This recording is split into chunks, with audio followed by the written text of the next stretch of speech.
And we sing together, return to the Lord your God, for he is gracious and merciful, slow to anger, and abounding in steadfast love. The Holy Gospel according to Matthew, the 27th chapter. Glory to you, O Lord. And you may be seated.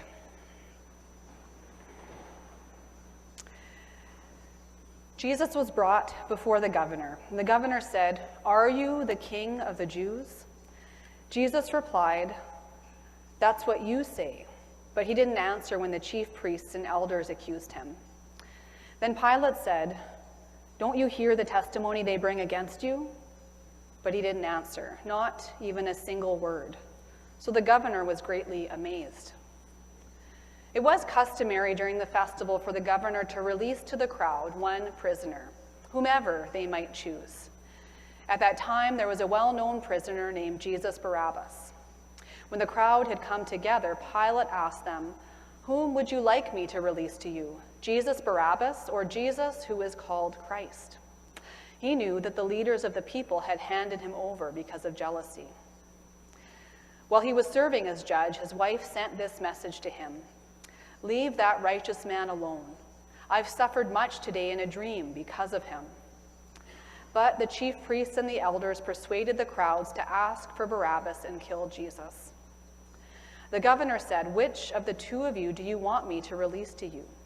"Barabbas," they replied. Pilate said, "Then what should I do with Jesus who is called Christ?" They all said, "Crucify him." But he said, "Why? What wrong has he done?" They shouted even louder, "Crucify him." Pilate saw that he was getting nowhere and that a riot was starting, so he took water and washed his hands in front of the crowd. "I'm innocent of this man's blood," he said. "It's your problem." All the people replied, "Let his blood be on us and on our children." Then he released Barabbas to them. He had Jesus whipped, then handed him over to be crucified. The governor's soldiers took Jesus into the governor's house, and they gathered the whole company of soldiers around him. They stripped him and put a red military coat on him. They twisted together a crown of thorns and put it on his head. They put a stick in his right hand. Then they bowed down in front of him and mocked him, saying, "Hey, King of the Jews." After they spit on him, they took the stick and struck his head again and again. When they finished mocking him, they stripped him of his military coat and put his own clothes back on him.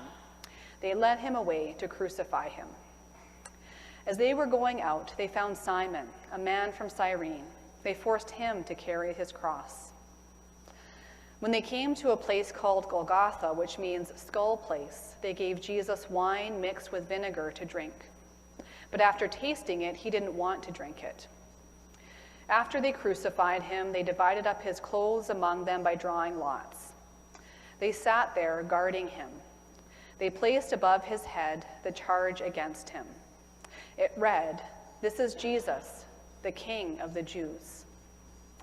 They crucified him with two outlaws, one on his right side and one on his left. Those who were walking by insulted Jesus, shaking their heads and saying, "So you're going to destroy the temple and rebuild it in 3 days, were you? Save yourself if you're God's son. Come down from the cross." In the same way, the chief priests, along with the legal experts and the elders, were making fun of him, saying, "He saved others, but he can't save himself. He is the King of Israel, so let him come down from the cross now. Then we'll believe in him. He trusts in God, so let God deliver him now if he wants to. He said, 'I'm God's son.'" The outlaws who were crucified with him insulted him in the same way. From noon until 3 in the afternoon, the whole earth was dark. At about 3, Jesus cried out with a loud shout, "Eli, Eli, lama sabachthani," which means, my God, why have you left me?" After hearing him, some standing there said, "He's calling Elijah." One of them ran over, took a sponge full of vinegar, and put it on a pole. He offered it to Jesus to drink. But the rest of them said, "Let's see if Elijah will come and save him." Again, Jesus cried out with a loud shout. Then he died. Look, the curtain of the sanctuary was torn in two from top to bottom. The earth shook, the rocks split, and the bodies of many holy people who had died were raised.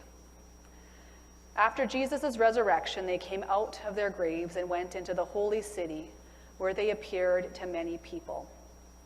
When the centurion and those with him who were guarding Jesus saw the earthquake and what had just happened, they were filled with awe and said, "This was certainly God's Son."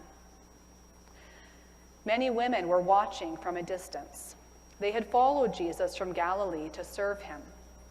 Among them were Mary Magdalene, Mary, the mother of James and Joseph, and the mother of Zebedee's sons.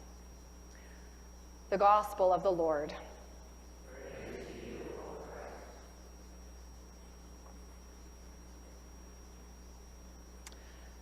Christ. So what a shift. As Jesus arrives in Jerusalem, he is with all of the pilgrims on their way to celebrate the holy festival of Passover. There is excitement, there is energy, there is hope. Jesus is welcomed as a prophet, as a king, and the people are crying out, "Hosanna." It's a word that means save us. They believe, they hope that Jesus will be the one to bring the change, to bring the hope that they are longing for. But how things turn around in just a few short days. Jesus is betrayed by his disciple, his friend Judas. Another friend and disciple, a dear friend, Peter, denies even knowing him. And those very crowds, the ones who with joy, with excitement greeted Jesus with hosannas, these cries turn into jeers and taunts as they call for his death. Completing this path of betrayal and rejection, Jesus is rejected by the very people that he came to save. And the thing is, we know how this story will end. We know that the worst thing, that Jesus' crucifixion doesn't get the last word. And it's really tempting to just skip to the good part. And in fact, as I was reading this Passion narrative, I was thinking, why didn't I read those last 2 pages of our children's story? Because it's really hard to just sit and stop in this place of pain and sadness. Why do we even do that, right? When we know the good stuff that will be here in just a week, when that's just around the corner. We know the hard truth. We know all too well, unfortunately, that that isn't how life works, right? We know that rejection is a painful part of life that is all too familiar. When who we are, or maybe what has happened to us, becomes a reason for others to push us away, to mistreat us. When life circumstances make it too difficult to maintain friendships or connections that were once really important for us. And this rejection can look very different. We each have our own stories. I've been talking about that through Lent. It can happen for a lot of different reasons.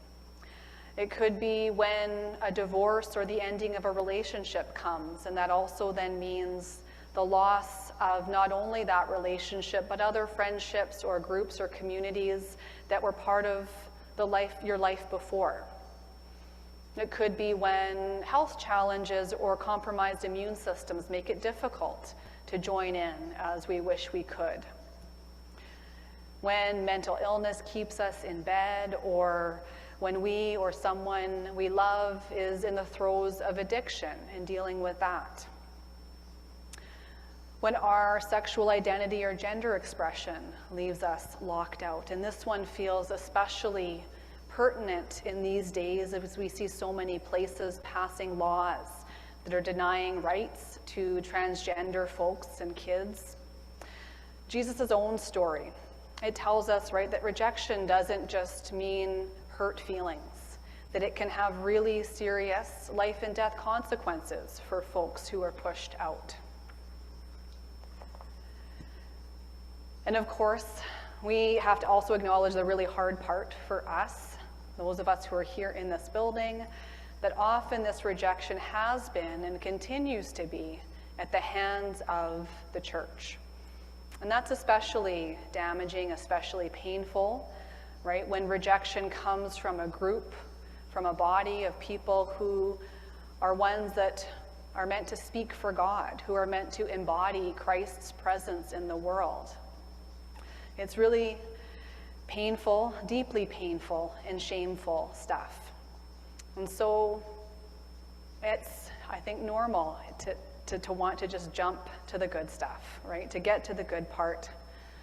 But Easter can't come without Holy Week. Easter wouldn't come without Holy Week. And so this is the week that we commit to do that hard walk, that journey with Jesus. To be like those women, like Mary Magdalene, Mary, the mother of James and Joseph, the mother of Zebedee's sons, those women at the end of our gospel passage who were standing there yet at the foot of the cross, who never leave Jesus' side as he takes his last breath. This Holy Week is the week that we journey with Jesus through his rejection, his pain, his grief, and his death. We journey with Jesus, the rejected one. Jesus who understands deeply and intimately what it feels like to be abandoned by his friends, his family, his community. And Jesus who, even when he is rejected, doesn't retaliate or run away. I think when we experience rejection, I think it's often our natural response to do one of those two things, right? Either to push others away, right? To give back as good as we've got. We use anger as our shield. Or maybe we put up a protective wall to hide away from the world as much as we can. And those are two really normal and natural responses. And sometimes the safe thing for us to do when the world hasn't been a safe place, right? To either have that anger or put up that shield to hide away so that we can keep ourselves safe in what feels like an unsafe world. But that's not what Jesus does. Jesus doesn't fight back or run away. Even in his rejection, Jesus is at work reconciling the world to himself. So what that means, right? Jesus is pushed away, but his arms are ever open, waiting to embrace us, right? Jesus' arms are open, not offering blame or payback, but forgiveness and mercy and love. So the story of Holy Week is the story of Jesus' rejection, and that as hard as it is good that this is part of the story, because it's a promise to us that in our own experiences of rejection, we are held, we are heard, we are loved by God. And it also creates that space, which is a hard space, but an important space, for us to be mindful and thoughtful about the ways that we might be rejecting others, right? Maybe when someone doesn't fit our expectations or when we don't understand their choices. Sometimes and often, we are the ones who are rejecting. So when this is the case, may the Spirit help us this week and always to recognize this behavior within us, to challenge us to change. May the Spirit push us to extend the same love and compassion that Jesus has offered to us, to do that even when it makes us uncomfortable.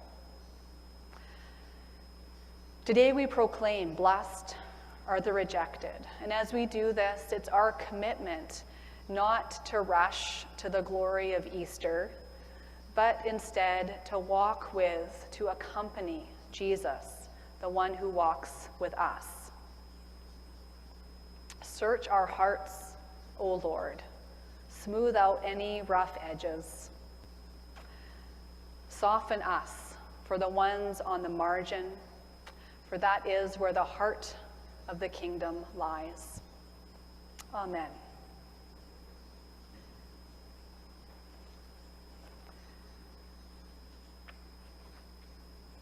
Our hymn of the day is number 353, Were You There? And I do invite you to stand as you are able as we sing together.